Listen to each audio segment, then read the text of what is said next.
Assalamu alaikum wa rahmatullahi wa barakatuh. Bonjour tout le monde.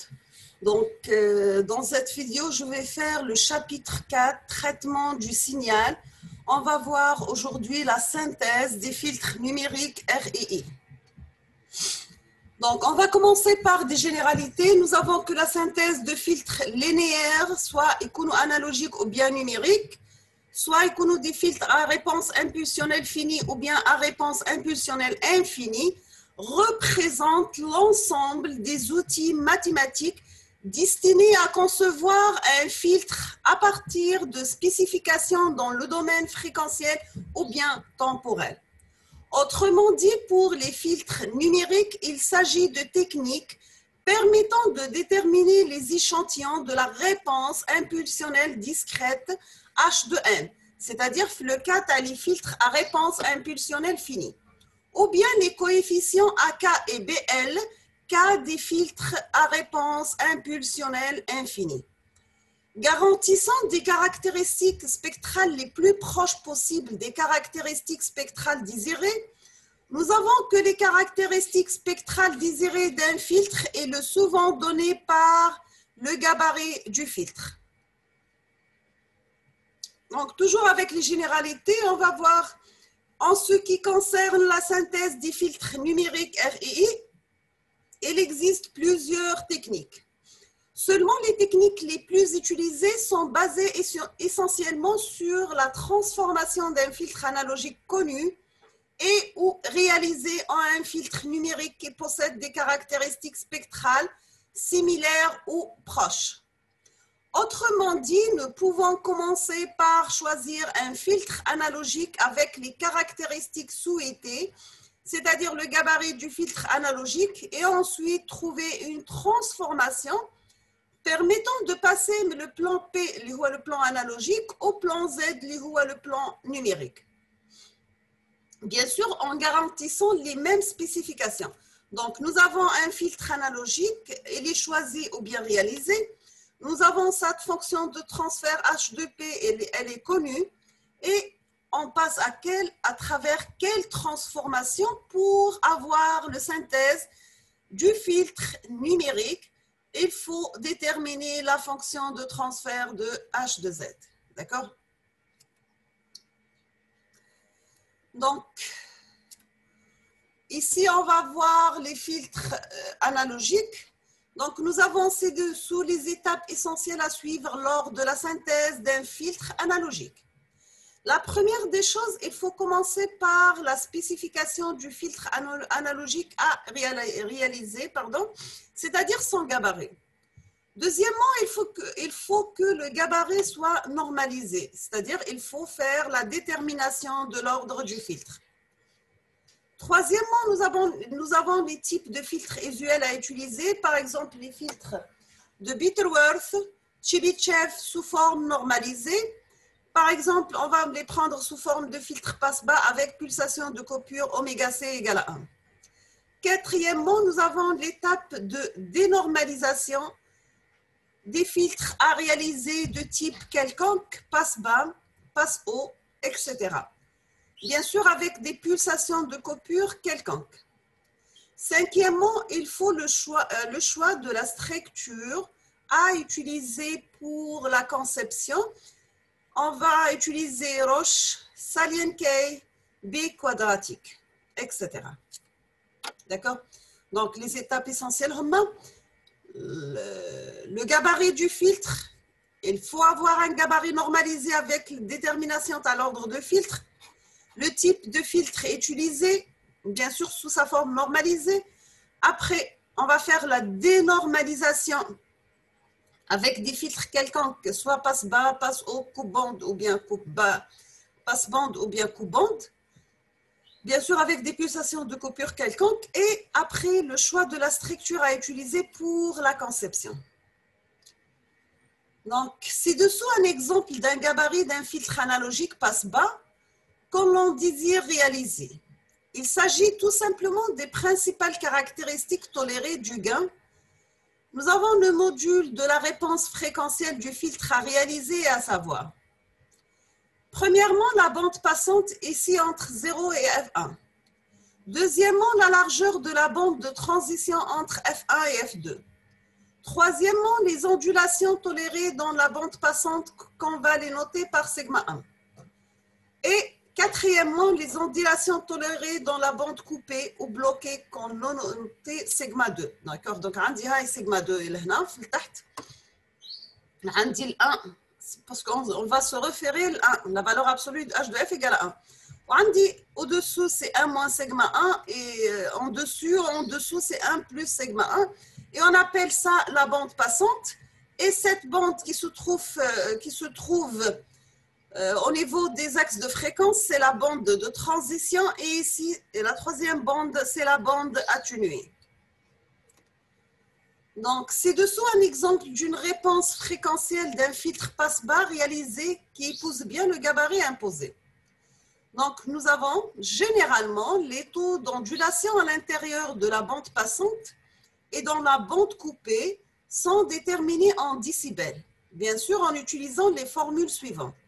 Donc, nous avons la réponse la bande passante en décibels, c'est 20 log décimal de 1 plus sigma 1 à la 1 moins sigma 1, donc dans cette bande. Et la bande coupée, c'est 20 log décimal de sigma 2. Nous pouvons facilement déduire la forme des gabarits des autres filtres d'autres types de filtres, à savoir soit le filtre HDK passe haut, passe bande ou bien coupe bande. Donc voici le gabarit d'un filtre passe bas. Donc là vous remarquez la bande de transition et la bande passante. Le gabarit d'un filtre passe haut, gabarit d'un filtre passe bande et le gabarit d'un filtre coupe bande.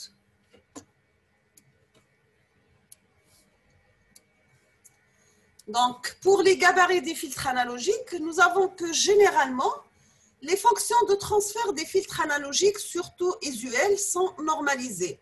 C'est-à-dire la pulsation de coupure oméga C égale à 1 et représentent des passes bas qu'on désire réaliser un autre type de filtre avec bien sûr une pulsation de coupure quelconque et on doit la dénormaliser. Pour le passe bas usuel normalisé, on va mettre oméga C égale à 1. Pour la dénormalisation d'un passe-bas usuel, on va remplacer P par P sur oméga C. La dénormalisation d'un passe-haut usuel, remplacer P par oméga C sur P, c'est-à-dire l'inverse de passe-bas. Dénormalisation d'un passe-bande usuel, remplacer P par P carré plus oméga P moins sur P par oméga plus P moins oméga plus moins oméga P moins. Maintenant, on va voir la dénormalisation d'un coupe-bande usuel. On va remplacer P par P fois oméga P plus moins oméga P moins sur P carré plus oméga P moins. Donc, toujours avec les filtres analogiques usuels, on va voir les filtres de Butterworth. Donc, nous avons parmi les filtres analogiques usuels, le filtre de Butterworth est celui qui possède le gain le plus constant possible dans la bande passante, étant vers 0 dans la bande de coupure. Donc, cependant, il possède une bande de transition parmi les plus larges. Donc, nous avons H de F en valeur absolue élevée au carré est égal à 1 sur 1 plus F sur FC, le tout à la puissance 2n. Sachant que H de F, c'est la réponse fréquentielle d'un filtre de Butterworth passe-bas. FC, c'est la fréquence de coupure du filtre. Grand N, c'est l'ordre du filtre. Maintenant, nous avons H de F au carré, on peut la mettre sous la forme de H de P par H de moins P.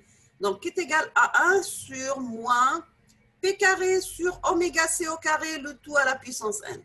Sachant que H de P, c'est la fonction de transfert en P de Butterworth passe-bas. Oméga C, c'est la pulsation de coupure de filtre. Et grand N, c'est l'ordre du filtre. Donc, maintenant, on va voir les filtres de Chebyshev type 1. Il garantit une meilleure sélectivité, donc nous avons la bande de transition, elle est faible, au détriment d'une présence d'ondulation dans la bande passante. Nous avons que la valeur maximale de ces ondulations est un paramètre de conception de filtre. Donc, nous avons h de f en valeur absolue élevée au carré est égal à 1 sur 1 epsilon au carré par c au carré de n par f sur fp. Sachant que h de f, c'est la réponse fréquentielle d'un filtre Chebyshev 1 passe bas. Fp délimitant la bande passante, le taux epsilon c'est le taux d'ondulation de la bande passante, grand N c'est l'ordre du filtre. Sachant que CNF sur Fp est déterminé par la récurrence suivante. Cn c'est f sur Fp est égal à 2f sur Fp par Cn-1 par f sur Fp plus Cn-2 par f sur Fp. Donc, maintenant, on va voir les filtres de Chebyshev type 2. Il garantit aussi une bonne sélectivité, surtout sur la bande de transition T où elle est faible, au détriment d'une présence d'ondulation, cette fois-ci dans la bande coupée. Donc, nous avons H de f élevé au carré est égal à 1 sur 1 plus epsilon au carré Cn au carré Fc sur F. H de f, c'est la réponse, toujours, c'est la réponse fréquentielle d'un filtre de Chebyshev type passe bas. Pardon. Fc délimitant la bande coupée. Epsilon, c'est le taux d'ondulation fait la bande passante. Grand N, c'est l'ordre du filtre, toujours. Et nous avons Cnf sur Fp est déterminé par la récurrence suivante. Donc, nous avons Cnf sur Fp est égal à 2 fois f sur Fp par Cn-1 f sur Fp plus Cn-2 par f sur Fp. Maintenant, on va voir les filtres elliptiques de Coer. Donc, ils garantissent aussi une bonne sélectivité. Nous avons que la bande de transition faible au déterminant d'une présence d'ondulation cette fois-ci, dans la bande passante et dans la bande coupée. D'accord? Donc, le choix de les filtres suivant est-ce que je me bande les habda améliorer ou je me bande les habda naqs منها, d'accord? Donc, nous avons que les filtres de Coer ou bien elliptiques possèdent 3 degrés de liberté, contrairement aux filtres qui n'en présentent que 2 au maximum. Nous avons leur ordre, l'ondulation en bande passante et la raideur de la coupure, laquelle détermine également l'atténuation minimale en bande atténuée. Donc, nous avons la formule suivante pour la réponse fréquentielle en valeur absolue élevée au carré égale à 1 sur 1 plus epsilon au carré Rn élevé au carré f sur la racine de Fp Fs. H de f, c'est la réponse fréquentielle d'un filtre de Chebyshev type 1 passe bas. Fp délimitant la bande passante, Fs délimitant la bande coupée, epsilon, c'est le taux d'ondulation de la bande passante, grand N, c'est l'ordre du filtre, Rn, c'est la fonction rationnelle de Chebyshev. Donc, nous avons, contrairement aux filtres de Butterworth et Chebyshev, qui sont des filtres tous tout pôles, nous avons que les filtres Coer ou elliptiques possèdent des zéros et des pôles. On va faire une petite comparaison. Donc, nous avons ci-dessous les réponses fréquentielles de 4 types de filtres analogiques et usuels. Donc, ce sont les filtres de Butterworth, la bande passante, Chebyshev type 1, Chebyshev type 2 et elliptique. Bien sûr, j'ai une série de programmes en MATLAB concernant ces cours de traitement de signal qui sont destinés pour licence 3 et master 1. Donc, maintenant, on va voir la synthèse des filtres numériques RII. Donc, nous avons, quelle que soit la méthode de synthèse adoptée pour un filtre RII, il s'agit de trouver la fonction de transfert grand H de Z du filtre RII qui correspond aux caractéristiques spectrales désirées, à savoir le gabarit du filtre. Donc, dès lors que plusieurs méthodes existent, nous pouvons classer essentiellement en 3 grandes familles. Donc, nous avons des méthodes basées sur des transformations, soit de H de P, domaine à la place, ou bien H de Z, c'est la transformée en Z. Nous avons l'invariance impulsionnelle par dérivation, par intégration ou bilinéaire. Deuxièmement, nous avons le synthèse directe domaine Z. Troisièmement, synthèse par optimisation, c'est-à-dire on va faire la minimisation d'un critère d'erreur. Donc, toujours avec synthèse des filtres RII. Donc, nous avons que la synthèse des filtres RII à partir des méthodes de transformation est assez comparable à la synthèse des filtres analogiques. C'est pour ça que dans le début du cours, la synthèse des filtres analogiques, parce que nous avons fait les filtres RII. D'accord? En effet, les premières étapes sont identiques. D'accord? Nous avons que la différence réside dans la dernière étape. Après avoir obtenu le filtre analogique, nous avons une transformation spécifique qui va nous permettre de passer de H2P à H2Z. Ci-dessous les étapes essentielles à suivre lors de la synthèse d'un filtre analogique. Premièrement, la spécification du filtre analogique à réaliser. Donc, nous avons le gabarit. Deuxièmement, le gabarit normalisé, c'est-à-dire détermination de l'ordre du filtre. Troisièmement, les types de filtres usuels à utiliser. Nous avons les Bitterworth, Chebyshev sous forme normalisée. Est-ce qu'on passe bas avec une fréquence, avec une pulsation de coupure oméga C égale à 1. Quatrièmement, l'étape de dénormalisation. Les filtres à réaliser de type quelconque, passe bas, passe haut, etc. avec des pulsations de coupure quelconques. Et nous avons que la transformation Z est égale à FCT de P pour passer le domaine à la place, le domaine à Z. Donc, on va commencer par transformation bilinéaire. Donc, nous avons un filtre analogique HP connu, c'est-à-dire que les coefficients AK et BL de H2P sont connus. À travers quelle transformation on va obtenir un filtre numérique HZ à trouver? C'est-à-dire on va avoir des nouveaux coefficients, les AK' et BL' de H2Z à trouver.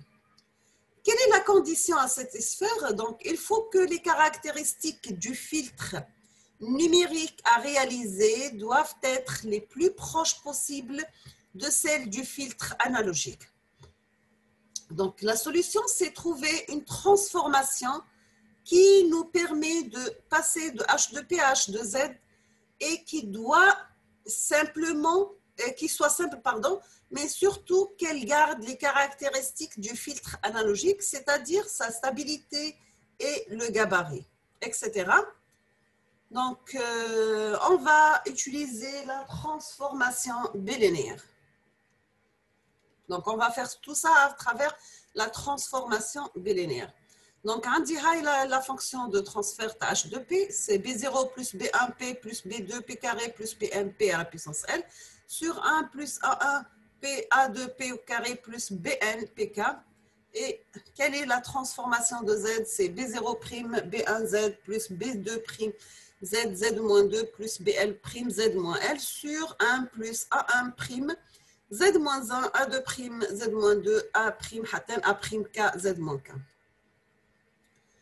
Donc, toujours avec la transformation bilinéaire, donc l'idée clé est qu'un filtre intégrateur analogique parfois doit être équivalent à un filtre intégrateur discret. C'est-à-dire, on va faire entrer un signal X de T, on va le passer à travers un intégrateur analogique qui a pour fonction de transfert H de P est égal à 1 sur P. À la sortie, on aura un signal Y de T, qui est l'intégrale de moins l'infini à T de X de T0 dt0. Donc, l'équivalent, c'est l'entrée X de N, un intégrateur discret H de Z et pour avoir le signal de sortie Y de N. Donc, pour trouver le H de Z d'un filtre numérique qui approxime l'intégration, il suffit de choisir une méthode numérique d'intégration la plus simple des méthodes et c'est la méthode des trapèzes.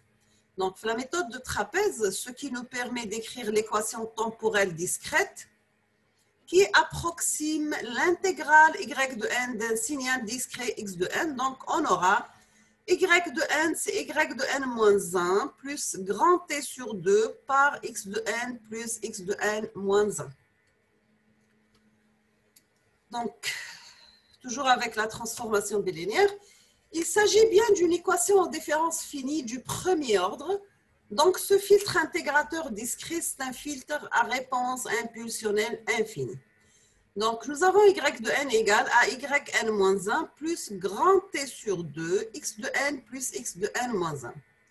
Nous avons que dans le domaine, elle s'écrit par H de Z, Y de Z, pardon, c'est Y de Z par Z moins 1.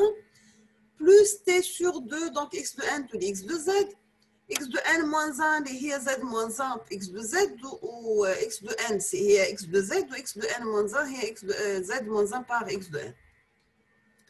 Donc, on aura la fonction de transfert en z, elle est donnée par l'équation h de z qui est égale signal de sortie y de z à l'entrée x de z, donc est égal à t sur 2 par 1 plus z moins 1 sur 1 moins z moins 1. Donc, on remarque là, qu'il y a un pôle rouge et un seul zéro, les limites d'un cercle unité.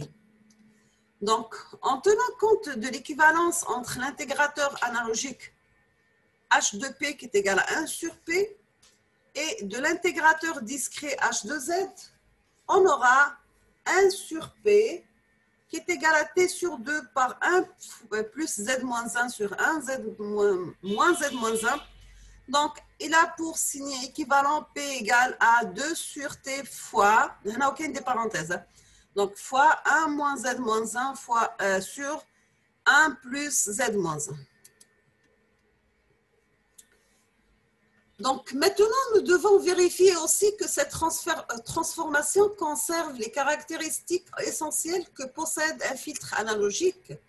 Donc, pour les filtres numériques, c'est comme, il faut avoir l'axe imaginaire G oméga du plan P transformé en périmètre d'un cercle de centre 0 et de rayon 1 dans le plan Z. La deuxième des choses, il faut que la conservation de la stabilité, c'est-à-dire la relation entre les fréquences du filtre analogique et les fréquences du filtre discret réalisé. Par exemple, nous avons la fréquence de coupure de filtre analogique doit rester inchangée au niveau du filtre discret réalisé. Donc, nous avons l'axe imaginaire G de oméga, le plan P, le plan analogique. Nous avons que l'axe imaginaire du plan P, P est égal à sigma plus G oméga, correspond à sigma égale à 0, donc automatiquement on aura z égale à exponentielle g oméga t, donc la valeur absolue de z égale à 1. D'accord, donc on a l'axe imaginaire, on a des sigma, on appelle ça le plan P.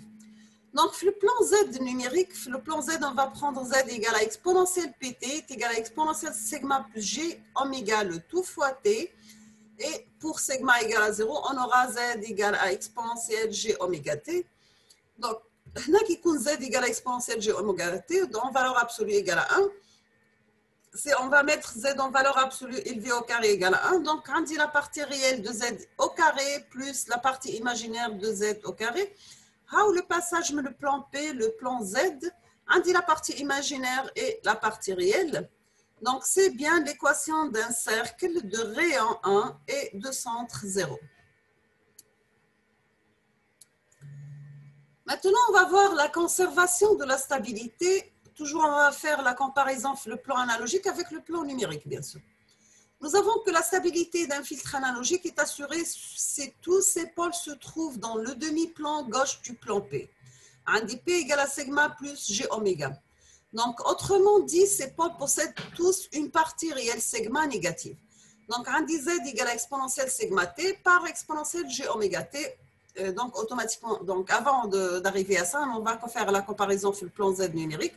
Il faut que la stabilité d'un filtre numérique est assurée si tous ces pôles se trouvent à l'intérieur du cercle unité du plan Z. Z égale à exponentielle pt est égal à exponentielle sigma plus G oméga t. Donc, là, Z égale à exponentielle sigma t exponentielle G oméga t. Donc, la valeur absolue de Z, c'est exponentielle oméga t qui est inférieure à 0, donc sigma inférieur à 0. Donc, je vous le plan P, la partie gauche, ou là, à l'intérieur du cercle. Là, on peut dire que la stabilité est conservée. Donc, transformation bilinéaire, on dit la distorsion en fréquence connue. Donc, la fréquence analogique qui était t sur 2 égale à la tangente à la fréquence numérique fois t sur 2. Le gabarit, la réponse fréquentielle. Hada, c'est pour filtre analogique et Hada pour filtre numérique. Bien sûr, on va faire la comparaison pour la fréquence d'échantillonnage sur 2. Donc, on va voir quelle est la relation entre les fréquences analogiques et les fréquences numériques. On va commencer par une procédure de synthèse, c'est-à-dire à partir du gabarit en fréquence numérique oméga n, on va effectuer une prédistorsion en fréquence. On va mettre oméga A par T sur 2, c'est la tangente de la oméga numérique T sur 2. Donc, on dit A, c'est analogique ou N, c'est numérique. Troisièmement, on va faire la synthèse de H2P par la méthode de Schlemm chapitre précédent. On dit la transformation, pour la transformation bilinéaire, on dit H2Z égale à H2P divisé par P qui est égal 2 sur grand T fois 1 moins Z moins 1, le tout par 1 plus Z moins 1. D'accord? Donc, voici des schémas qui montrent une relation entre les fréquences analogiques et les fréquences numériques. Bien sûr, là, en comparant, suivant leur gabarit. Donc, on dit soit en valeur absolue ou là en tangente et pour les deux cas. Donc, là, nous sommes à la fin de la vidéo. Je vous remercie infiniment pour votre attention. N'hésitez pas si vous avez des questions et à la prochaine cours, Inch'Allah, je vais terminer toujours la série les filtres numériques et on va faire d'autres choses, d'accord?